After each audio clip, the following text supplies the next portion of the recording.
Tidak pernah ada perjamuan kudus di Alkitab. Saya Pendeta Tan Honai dari I Gereja Alkitab Allah Esa Firman Utama Gaifu. Pak Pendeta HTD bikin viral lagi nih. Apa Pak HTD? Tidak pernah ada perjamuan kudus di Alkitab. Perjamuan kudus aja nggak ada.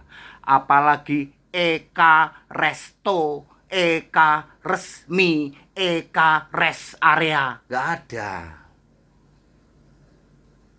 Pak, gereja kami sering mengadakan perjamuan kudus.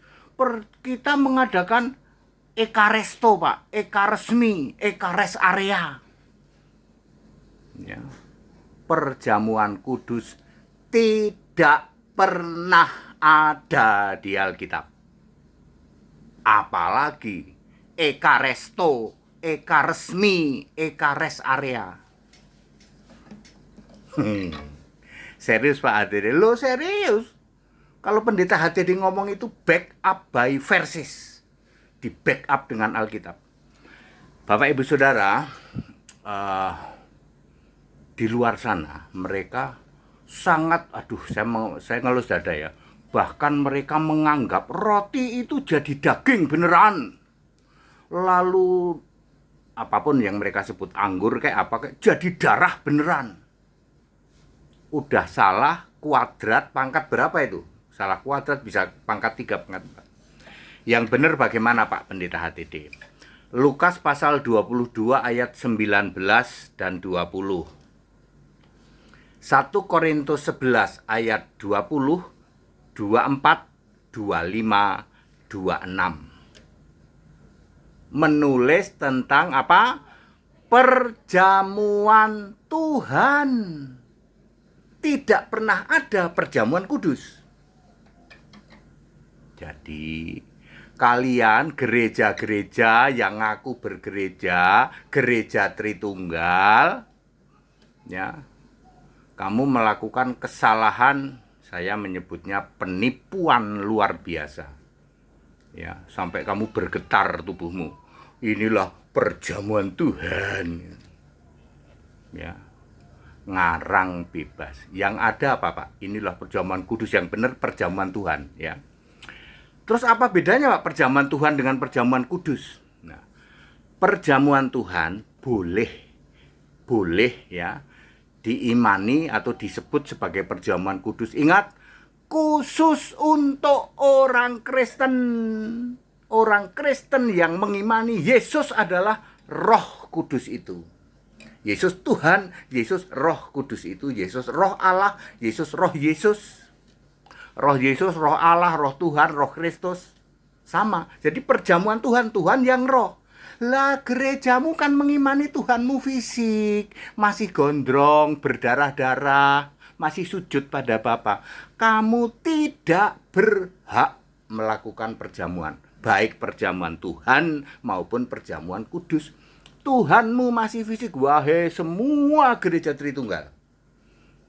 Anda tidak punya hak untuk melakukan perjamuan. Tuhan pun tidak, apalagi perjamuan kudus. Yang kamu sebut perjamuan kudus, sebab Tuhanmu bukan Roh Kudus. Tuhanmu bukan roh. Tuhanmu adalah fisik manusia, rambut gondrong, tangan bolong, berdarah-darah. Perjamuan Tuhan bolehlah disebut perjamuan kudus, hanya khusus orang Kristen, orang yang menyembah, memuliakan Allah dalam nama Kristus itu. Very clear. Berfirmanlah Tuhan pada jemaat-Mu, kami telah siap untuk mendengarkan. Bersabdalah Allah dengan kuasa-Mu, siapkan diri, siapkan hati. Kuasa firman dari Allah sanggup untuk merubah beriman pada Kristus. Firman telah kau sampaikan, takkan pernah berlalu sampai selamanya.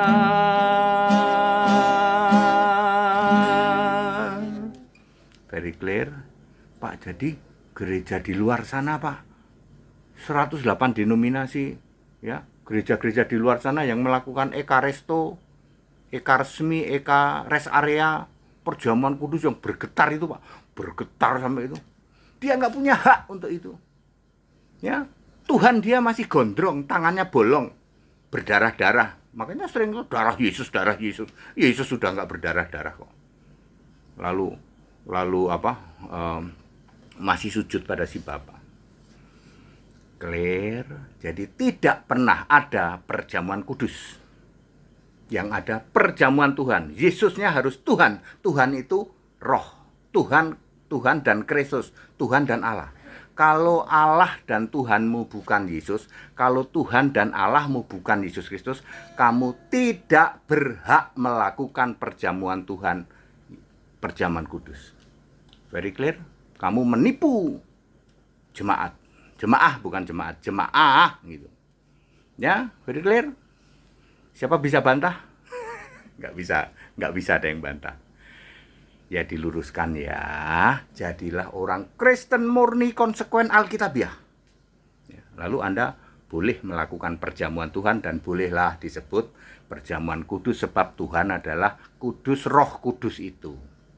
That's it. Back to the scripture. Haleluya, amin.